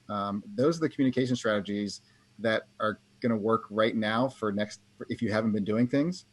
The things I'm telling you, the things that are working right now, the best for people are people who've been doing either organic social media and are continuing to leverage that, or are just throwing some ad dollars at it because there's less competition. People literally called up and said, hey, pause all my ad spend. And we're like, okay. But then the people who didn't pause their ad spend now are paying less to get clients than they did 2 months ago. So two things. First, like Graham and Jason, you guys can talk about this. He wrote an awesome article for our blog on Smith AI about getting crystal clear VoIP. So if you have these, sort of top of funnel strategies that Mark is talking about, and the nurturing strategies, and you get people to call, text, email, chat, Facebook message you, that's great, but you have to respond to that. And if they have trouble getting through because you don't have your phone systems properly in place, or because they can't hear you or get connected after something like 8 rings, then you have a problem because you're paying for and spending all this time, energy, and money on these efforts that are valid, but it's quickly invalid if they don't convert or can't connect with you from the ways that they're hearing about you. So that's something I really encourage you to read about. You don't have to become a technologist, but I think we all know that more rings and a fuzzy phone call does not convert well to new clients, right? The other thing is that you can use first of all, like receptionist service, duh. I mean, I'd be remiss to not mention that. But if you have everyone working from home and it's someone's job to pick up the phone at so-and-so time, guess what? Their kids are also home and there's homeschooling and other duties. So it is not reasonable to make rules that may not necessarily be possible for your employees or for you to fulfill right now. So you have to have at least an overflow solution for your phone calls to be answered by a service like Smith AI, like whatever solution you put in place. Also, inter-team communication is really important right now because you may find that certain balls are getting dropped because you didn't already have a project management software like Asana or Clubhouse or Trello or any of these things. Monday, there's so many of them. There are even solutions. I think Clubhouse is free for 3 users or 10 users. It's unbelievable what you can do. MailChimp has a free account for email marketing, for example. So these are available to you, but you have to use them. Slack has a free option. Communicate with your teams so that when you have new potential clients or cases that you're working on, you're coordinating and you know that work is really getting done. And then there's also the security matter here, which maybe Nefra can talk about getting out of email and into portals for clients so that you're not, when you're working from home, imagine the ethical dilemma of the home computer now being the same computer that is Clio and all of your case matter access and your logins permanently logged into it. 2-factor authentication is great, but if you have the screen open and your kids are home, that's a potential threat, right? So how do you make sure that people are not logging into your work email? How do you make sure that those client communications are coordinated within your team and with the clients themselves? That's great. I think that what everybody's suggesting here, what's really cool about all this is that you're all saying you need to focus, rather than planning on different strategies, look at your sphere of influence and sphere of control and do what you can. And that's like the resilience that we see in natural ecosystems. The ones that thrive are the ones that are really flexible and can respond quickly. And so no matter what the outcome might be, if you look at what you can do and make those changes, like use flexible communication systems, like do you work on social media, and make sure you've got multiple tiers. So when calls come in and reach people, that if they're not available right now, it'll reach someone else. And then if not, then it'll go to Smith AI or like a receptionist, so use these different tools and fall back on each other so that they're always being picked up. But focus on what you can do so that no matter what the outcome is, you're doing something and you're able to roll with it.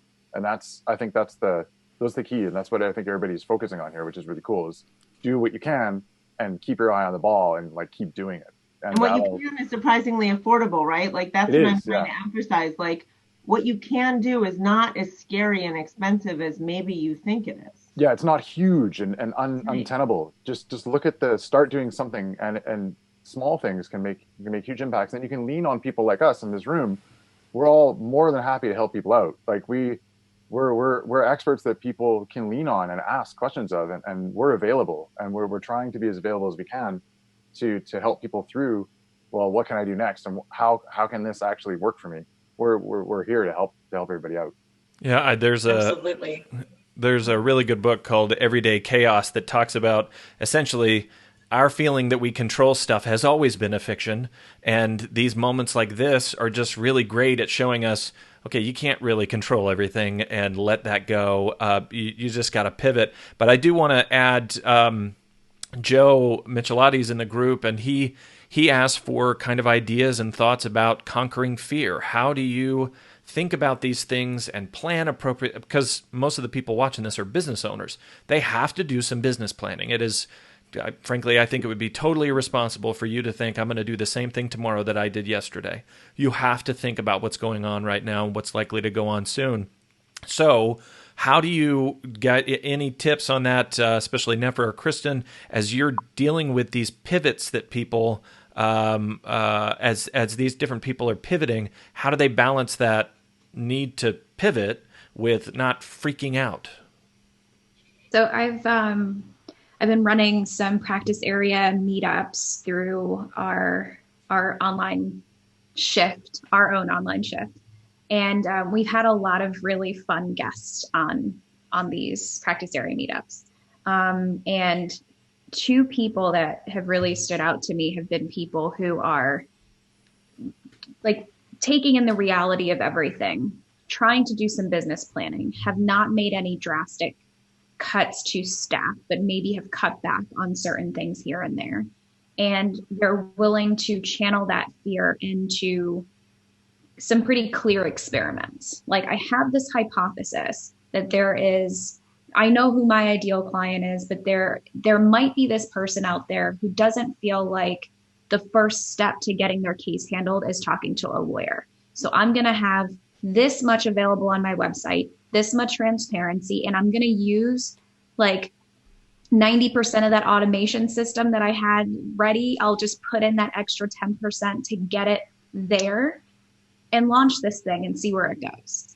And both of them are seeing enormous success in two different practice areas, in family law and in criminal defense, and are seeing, it's been like a 3 or 4 week experiment for them, just saying, you know what, this is this one thing I've been wanting to do. Let me put some energy behind it. Let me launch it and see. And they're starting to see results in that way.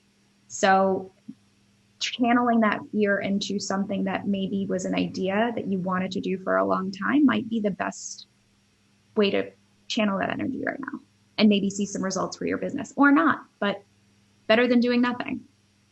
I love that. I love channeling your fear into action. And I think the thing that so many lawyers get hung up on is you're talking about this lawyer that launched the thing. You got to just go for it now. Focus on progress over perfection. Give yourself some grace. If you are mistakenly thinking that you're the only one that's freaked out right now, you're not. And your team's probably feeling a lot of that too. So we've actually been doing a lot of team building and, just regular check-in sessions. And I think that's important, whether you're doing it with your team, your friends, your neighbors, or whatever. You got to find other ways to connect with folks.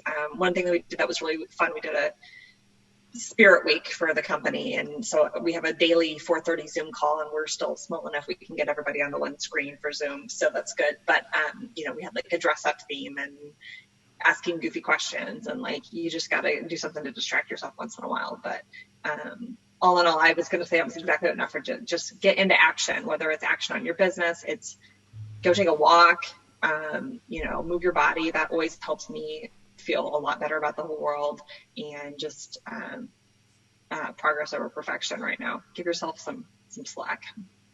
I really like Kristen's point there, progress over perfection. It kind of reminds me of I've heard before the serenity prayer. Like, it's the whole idea that I only have what's in front of me, and I really can't reach beyond what's in front of me to control.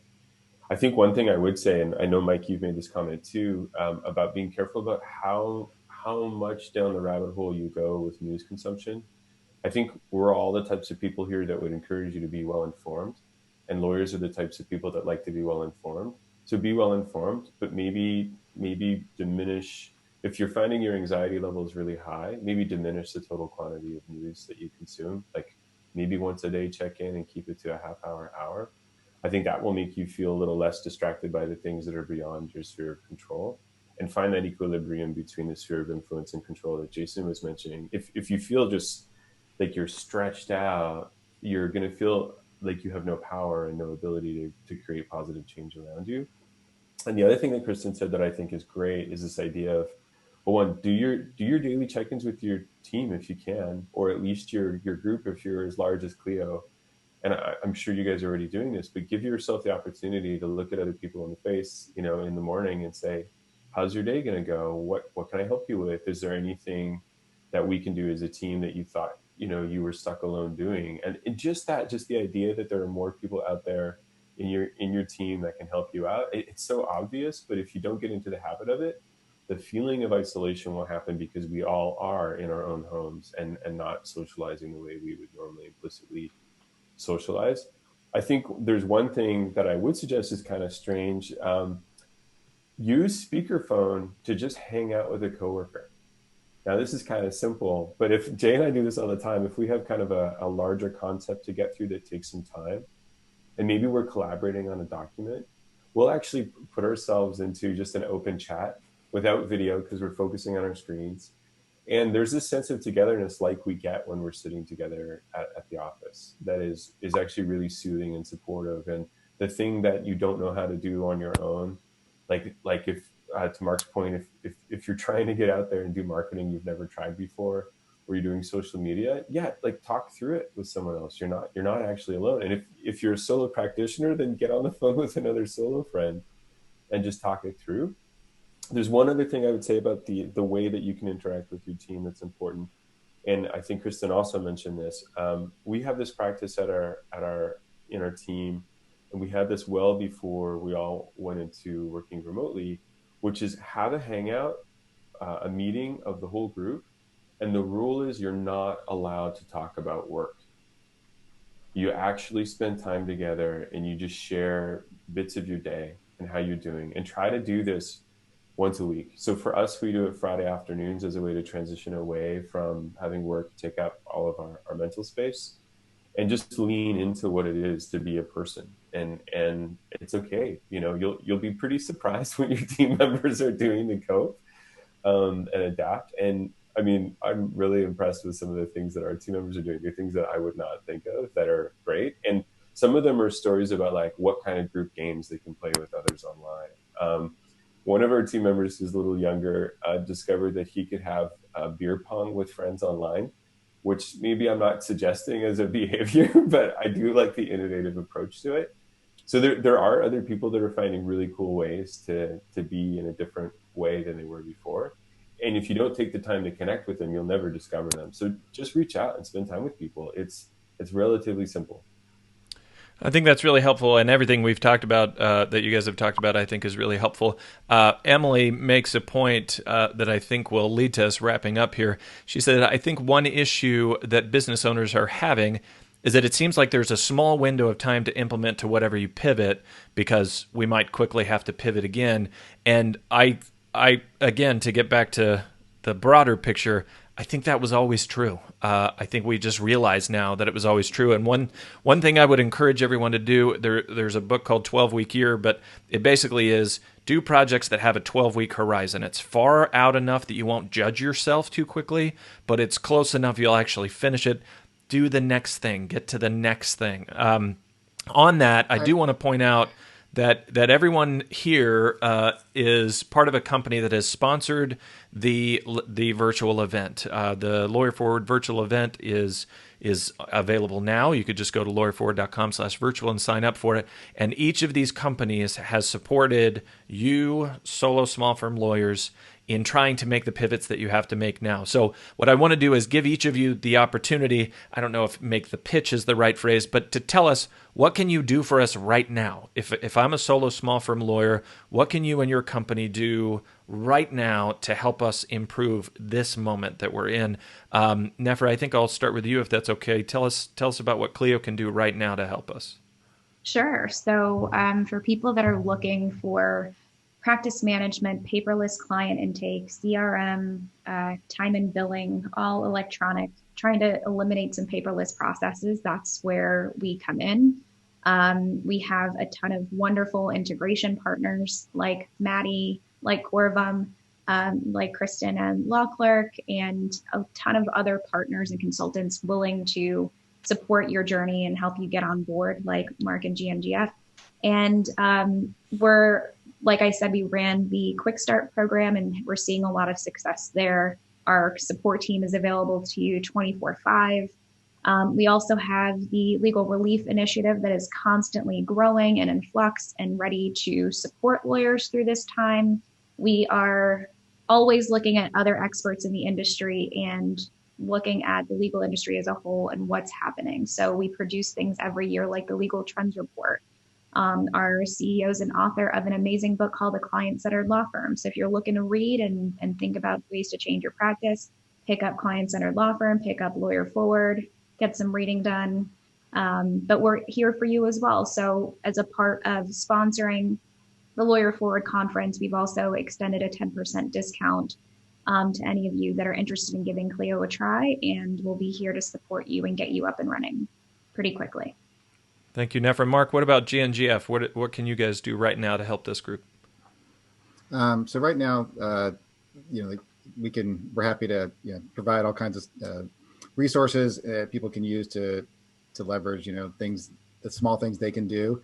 Big picture, kind of to I think Emily's point in the chat here was, we always try to look at things as what are the right things to do for your business. I'm just very passionate about entrepreneurship, and I think that lawyers are oftentimes accidental entrepreneurs in the beginning, and then have to kind of work into growing into I'm actually a business owner. So what we try to do is say, what are your business and life goals, and then how do we build a marketing strategy around that and think a lot longer term. Like I said, those are the things that worked 2 years ago are the things that are working now still. So it's foundational things, not like the little hacks you can do. That's what we do, big picture. And I think we also have for the audience, I think it's on one of the pages or something, but we have our book. I think I have it here somewhere. I have a book. There's virtually 5 copies behind you, just in the virtual world. In the virtual green just screen. point that way. There you go. So it's gnGF.com/free-book, and just pick the drop down Lawyer Forward, and we can get that book off to people. It goes through step by step everything we do for our clients. So if there's things that maybe you can pick up in there and start doing on your own, just move forward to the next step that you're at right now. Thank you, Mark. Maddie, same question. What about right now?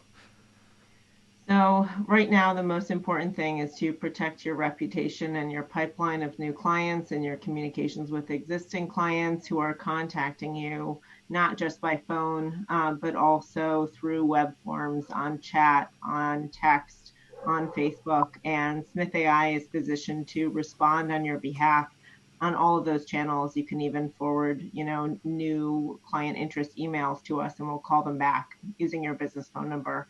We can just be available for overflow too, if you want to reduce costs further and give your teams the attempt to at least respond at the first ring, and then we're there for your backup, and that's 7 days a week. What we're doing is not only providing resources like the session that we recorded with you, Mike, and with the law firm communication playbook and script library that we have available for you. If you're not used to text and chat and Facebook, we have canned messages that are crafted just for attorneys for scheduling consults and following up with potential clients. and even making referrals out to other firms. So really encourage you to download those resources, a lot of worksheets in there to sort of structure your thought process and planning around these changes. We are also making available our services, not only with a 20 call, 20 chat free trial, but also waiving our setup fee for our free 24/7 chatbot on your website. It's normally $150, and we're completely waiving that at this time. We're adding on another 20 calls free or 20 chats free for your first staffed plan. And you can use the code SmithCovid19, that's SmithCovid19, to take advantage of those. And there is no commitment after the trial. So hopefully that is even enough for some of the solo and small firms right now to just for free get through this period. And we're happy to do so. Perfect. Thank you, Maddie. Kristen, what about Law Clerk? So we have a lot of resources that can help you if you're struggling to get work done, and I'm focusing on people that are still lucky enough to have, really long to-do lists, clients and cases that are moving forward. If you're having a hard time getting that work done, I've seen a lot of chat in the different lawyer mom groups that I'm in, especially where people are saying, oh my gosh, I'm working until 2 a.m. and I'm exhausted because I'm also trying to teach second grade or whatever it may be. So if you want to give delegation and outsourcing a try and help get some of that time-consuming legal work done, our team's there for you. We've built a page that has some resources on. If it's okay, Mike, I'll drop it in the comments. Sure. It's got a worksheet on there. If you've never delegated legal work to someone else, we've got a worksheet that's going to help guide you through it. We've got our ultimate guide to outsourcing, which is like 42 pages of goodness if you really want to deep dive into it and need some more reading material. But then also know beyond that, when you sign up and you create an account with Law Clerk, which there's no sign up fee, there's no monthly fee. So to check it out and just give it a try costs nothing. We're going to match you up with one of our dedicated Law Clerk advisors. They're like a concierge, and they will be there to hold your hand, walk you through the process, answer questions, help you. And also you can tap into their knowledge of how other lawyers in your practice area are using Law Clerk and outsourcing and succeeding with it in other areas of the country. Because these advisors are talking to other lawyers all over the country all day long, and you can tap into their knowledge bank and get some creative ideas for your own situation. So we're fully running with our team remotely, and we really want to be a resource if you need some help to get work done now. Appreciate that. And finally, Jason and Graham, just tell us about what Corvum is doing right now for these solo and small firm lawyers. Well, a lot of solo and small firms have already moved to working remotely, and they're now kind of struggling with some issues that they've had doing that. We can help very quickly with moving to remote work, turning your cell phone into your business phone. Like, for example, you can onboard with us in 5 minutes all by yourself, and we give you a new phone number. It's SMS text enabled. You can then forward your business number to that number or start using this as your new business number. And that's just ready to go. 5 minutes, it's done. And it's free for a month. Like, we're offering 1 month trials and then further discounts beyond that to help people get on board. And we've been discussing a communications kind of strategy for lawyers, so that you can become very transparent with your clients as to what they can expect from you and how they can best contact you. And we're going to have a PDF available that you can complete and you can then send out to your clients that will help ensure this kind of transparency. And a big thing that we're doing that some of the larger phone companies, like a service that you won't get from the bigger companies, is that we help you dig in to get this remote work policy, and the actual quality of phone calls and that it's actually functioning for you. We dig in and spend the time to make sure that's done right for you. And we know that you're not technical people, and we are. So we do it for you. You tell us what you want, and we make sure it works. That's a big thing that we can spend time on that the huge companies can't. They can't spend the time on that. They want you to do it all. So we offer, so we're helping you get on board and helping you become more flexible. So, yeah. Well, that's awesome. Thank you, guys. I just to remind the viewers, these are our sponsors. They're here making this event possible. If you are on the website, on the lawyerforward.com website, I'm going to be adding a page called Resources. You'll see it in the top, and I'll link to all of these things that we're talking about, the different content resources, the deals that they're offering. These are people who, frankly, I don't let people come be sponsors just because they throw money at me. My wife doesn't like that policy, but these are people who work well with us, or I would not have them here. Every one of them's looking out for us, thinking about the industry, thinking about you guys. So you guys know that matters to me. So thank you again to all of you, and thank you for this wide-ranging conversation about the state of the industry and how we can pivot. I look forward to seeing you guys on the Lawyer Forward Facebook group where we will continue to talk about this, and let us know if we can do anything for you. Thank you again, guys. Thanks, Mike. Thanks. Bye. Thank you. Everyone. Thanks, everybody.